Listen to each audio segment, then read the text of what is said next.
Good afternoon, everybody. You're welcome once again to our sex and moral education class. How are you? How are you doing? Okay, I hope we're all keeping safe. All right, today we'll just move straight to the business of the day, and I'm going to be giving you the last safety tips to avoiding being raped. Okay, and that is for you not to trust anyone. That is deep. I am not going to really tell you not to trust anyone at all, but please be careful when you are trusting people. Okay, anyone that tells you, come and see me, come to this place, you are my uncle, you are my niece, you are my nephew, please be careful when you want to trust these people. By the time someone gives you an invitation somewhere, I want you to be careful. Of course, you know that I love telling stories. So today I'm going to start today's lectures by telling you a story. There was this girl, okay? She was actually invited by her friends to a particular party. Okay, she trusted her friends and she kept asking them, who is the celebrant? And nobody was telling her anything. They just told her, okay, the party is somewhere, it's strictly by invitation, and not many people, just few. And okay, she trusted them. She never knew that one of them already knew that she was a virgin, and they planned that 3 boys were going to rape her. Three, imagine. She trusted her friends. So please, don't trust anyone. Like I was saying, she got to the venue of the party, and then unfortunately she didn't know that the drink she was given had already been drugged. Okay, they already put a sleeping tablet into it, and unfortunately she took it and she slept off. And the next is stories. She was raped by 4 boys, and not just raped, she lost her virginity. So please don't overtrust. I think that's the right word. Don't overtrust people. Okay, somebody calls you to meet them up somewhere. Somebody calls you to come over to a place. Don't overtrust them. All right, and then under that trust, okay, I would like to share with you this very, very important concept, and that is, do not keep secrets away from your parents. Now listen to me. A lot of teenagers believe that, oh, my parents are old school, my parents don't understand, my parents are not of this century. But let me tell you something. Do you know that no one can actually love you the way your parents love you? I'm telling you the truth. Yeah, they may be a bit harsh. Okay, that is the way you look at it. They may be a bit harsh. They might not really be flowing with you, maybe in your age. I mean, the things you say, the things you want to watch, the places where you want to go to. But the truth is that genuine parental love is still there. You know, I always tell stories. There was this girl. This girl, her friends told her, we're going to give you some money. Please don't tell your parents. And then she was like, what was the money for? They just told her, it's our money. We made it. We just want you to be part of us. We're going to give you some money to keep. Don't tell your parents, or don't tell your parents. She never knew that this money was stolen.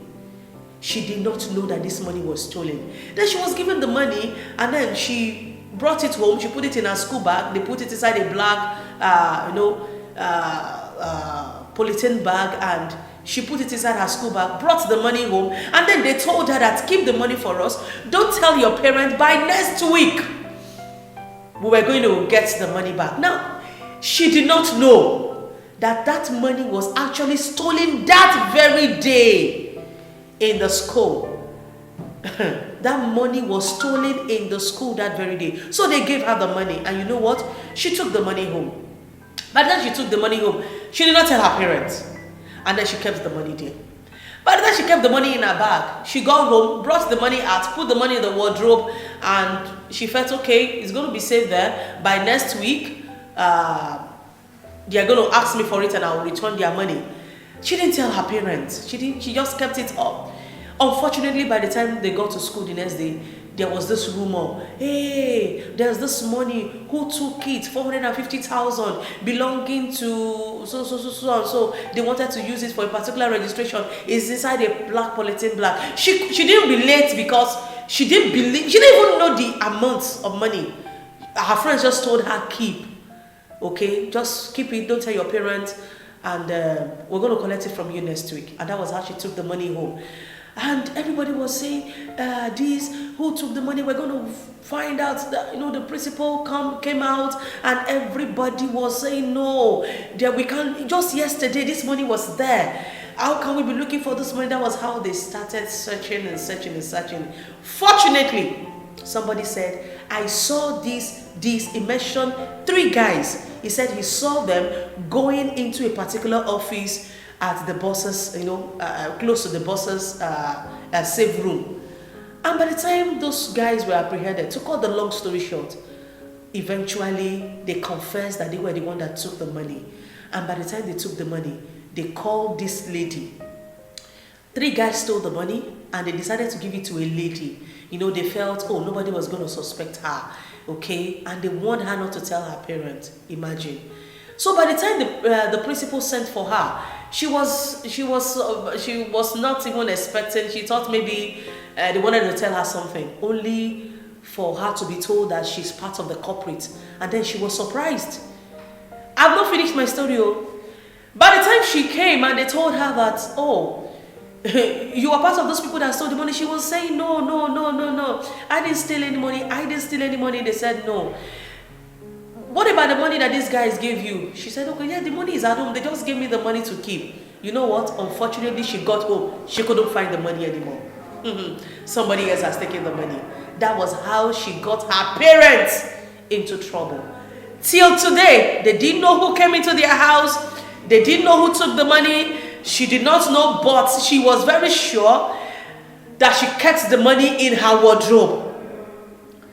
She did not know, maybe somebody saw her when she was keeping the money. Till now, they did not see the money. That was how both her parents, with those guys and herself, they were all taken to the police station, and her parents had to start refunding 450,000 naira. Don't let anyone brainwash you into keeping things away from your parents. This is just, one of those things. There are so many other things I can also tell you. There's so many other stories. There's so many other instances I can give you where people have kept things from their parents and it has landed them into trouble.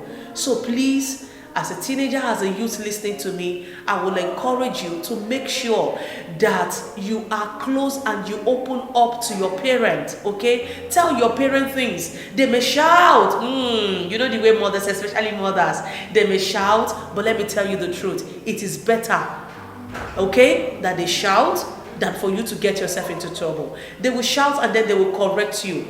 I'm not sure, they may not even shout, okay, but I'm sure they will correct you. And by the time they correct you, it is better because you will be safe, okay? You will be safe then.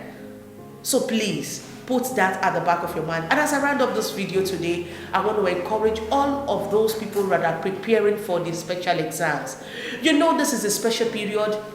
All over the world, we're all keeping safe, and then you were supposed to write WAEC and NECO. Maybe by now you'd have forgotten you've written your WAEC, but because of the pandemic, it has to be shifted. And a lot of people are getting discouraged. In fact, I met a teenager that was telling me, I don't even want to write any exam anymore. But you know what? I want to encourage you. Don't get tired. Okay, you need to still read. You need to still come out with flying colors, because this exam you're writing is going to determine your take into the university. Remember that you want to proceed, you want to further your education, you want to be a career person, you want to be good. Some of you even want to be a counselor like myself. But the truth is that you need to be educated. If you are not educated, there is no way you can go to the university. I studied psychology, okay? If you don't read well, there's no way you can get admission to the university. So please, I want to encourage you all, make sure that you limit social media influence. Make sure you limit the rate at which you sit down with season films. Make sure you limit the number of time you spend pressing your phones, and make sure you carry your books and read. And like I always do on every show, Parents, I want to encourage you also that this is a time for you to be close to your children, especially those of them that are writing exams. Honestly, it might not be easy because they've been out of school for some time and now they have to write their exams. Some of them are already back in school, but they will still need that encouragement. By the time they come back from school, try and follow them up. Do like a follow up. Okay, try and check on them. Some of them might be in their room. By the time you tell them to go and read, they might not actually be reading.